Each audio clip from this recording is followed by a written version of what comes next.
Welcome to Diamond Tropical Sands Resort in Malindi. You are all welcome.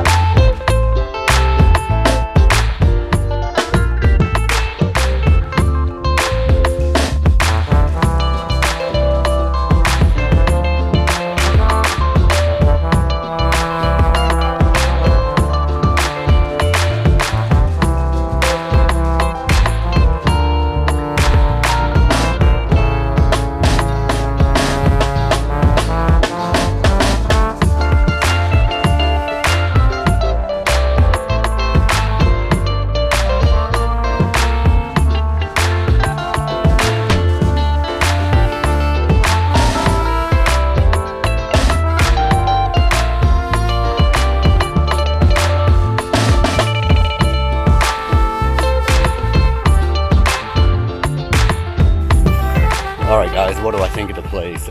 Magnificent. Hello. We had guests from Nairobi, been around all weekend, and anybody that knows Nairobians knows that they got to hit the beach and the swimming pool. So yesterday was a beach day, today was the resort day. Not a cheap place, but banging for the value. It's just a really nice ambiance, super low key, very peaceful. Little bit of music, but nothing that overtakes the place whatsoever. It's more like music in the background type vibes. So this is my first bona fide African resort experience actually, and I'm thoroughly impressed. Check this out. This is something new they just did. You can book a room that has a wading pool. You can book a room that doesn't have a wading pool. And I don't know the extent of all the rooms. I'll pull some information. I'll drop a link.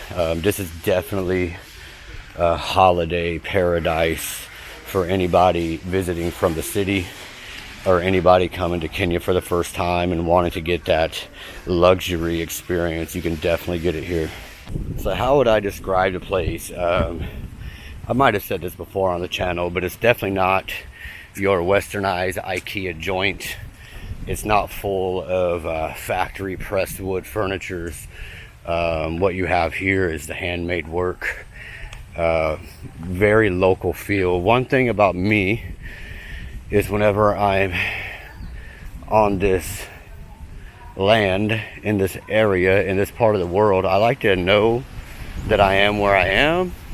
You know what I mean? I like it to feel African. I like to have stuff like this.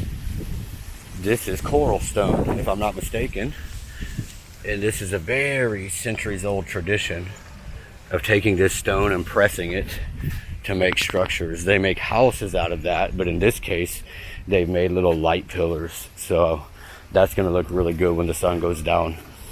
This place, one of the workers told me it's been here over 20 years, so let me just guess 20 to 30 years.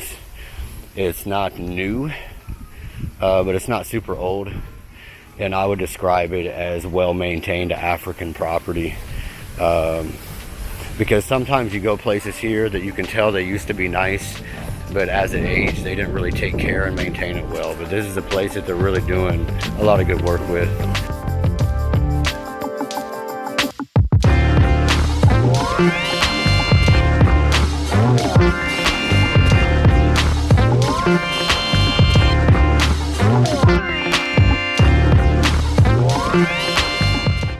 Alright guys, these swimming pools they have are so clean, so crispy, very, very well maintained.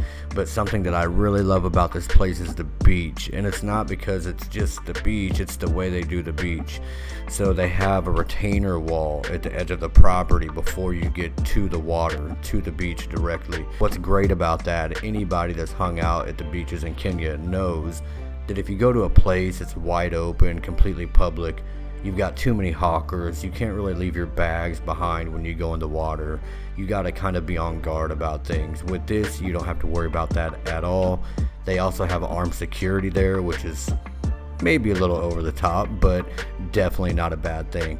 So I like the beach setup a lot. And to the side, there's an area that I didn't touch because we didn't book that. We were just there for some daytime swimming. But for the people that are really going for that treatment, they have a spa side with a spa pool. That's where you get your masseuse and all of the other lovely things that they have listed on the website. So overall, I dig the place. I can't give it a star rating out of 5, out of 10, whatever, because we didn't stay the night. But for a daytime visit, if you got a little bit of cash to get in, it's all good. It does cost you 1,500 shillings to get in because they don't want broke folk, and I don't blame them, to be honest.